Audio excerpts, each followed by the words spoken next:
Hello everyone, I'm glad that you all could make it. As you all know, this meeting is to help you new teachers with your assessment of students with disabilities. I am glad we are having this meeting. I have 3 students in my 5th grade English class with disabilities. Perfect.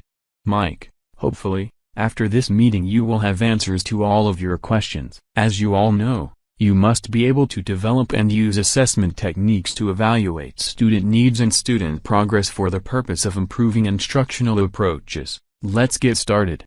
Take a look here at the whiteboard. Teachers have to know what accommodations will actually benefit the child. Accommodations have to be individualized and not just for a specific disability. 4 types of commonly used accommodations are presentation, response, setting, and timing or scheduling. Let's begin with presentation. These accommodations are for students who have trouble accessing information through listening and reading. They change the way instruction and directions are presented to students.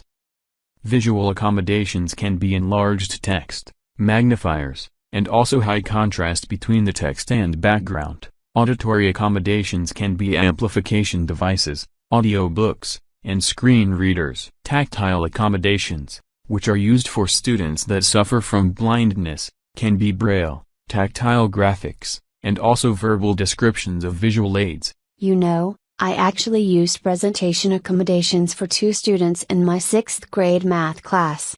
Of course, this was after creating an IEP for each of them. That's right, Kathy. Of course, before you use any accommodations with a student, you must first create an IEP, or Individualized Education Program. We discussed that last time. Okay team, let's move on to the next slide. Response accommodations. Response accommodations are typically for students who need to complete assessments in ways other than verbal or written responses. This includes students who haven't yet mastered fine motor skills. Response accommodations are many. Some examples are allowing students to use computers, scribes, braille writers, or audio recording devices to complete their work.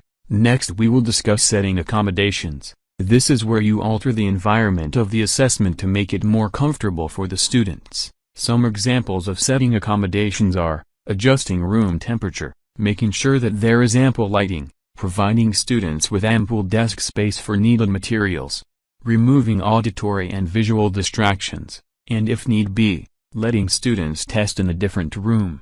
Stay with me guys, we are on the last accommodation. The timing and scheduling accommodations. Timing and scheduling accommodations are used to reduce students' fatigue or stress while completing tasks. Some examples of timing and scheduling accommodations are providing breaks as needed, extending the time necessary to complete assignments, breaking large tasks into smaller ones, using a timer to signal the end of a break, shortening testing sessions, and even administering tests over more than one day. I understand so far. Now how can we use assessment data to improve teacher instruction in the classroom? I'm glad you asked that, Donald. Results of assessments must be analyzed to improve understanding of students' academic strengths and weaknesses. That is the point of assessments. It also gives teachers a chance to reflect on the effectiveness of their teaching. Teachers must ask themselves questions such as, which students have not achieved my teaching aims? How is my teaching preventing students from making progress?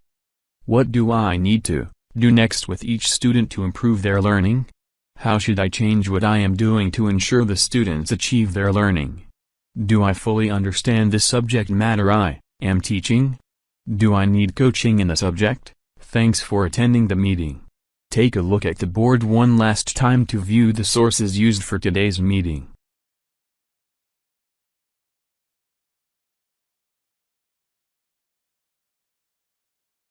Alright everyone, you know what we do at the end of every successful meeting. Hit it, Mike. Now watch me whip, kill it. Now watch me nay nay. Okay. Now watch me whip, whip. Watch me nay nay. Why me do it? Now watch me whip, kill it. Watch me nay nay. Okay. Now watch me whip, whip. Watch me nay nay. Can you do it? Now watch me, ooh, watch me, watch me, ooh, watch me, watch me. Do the stanky leg, do the stanky leg, do the stanky leg.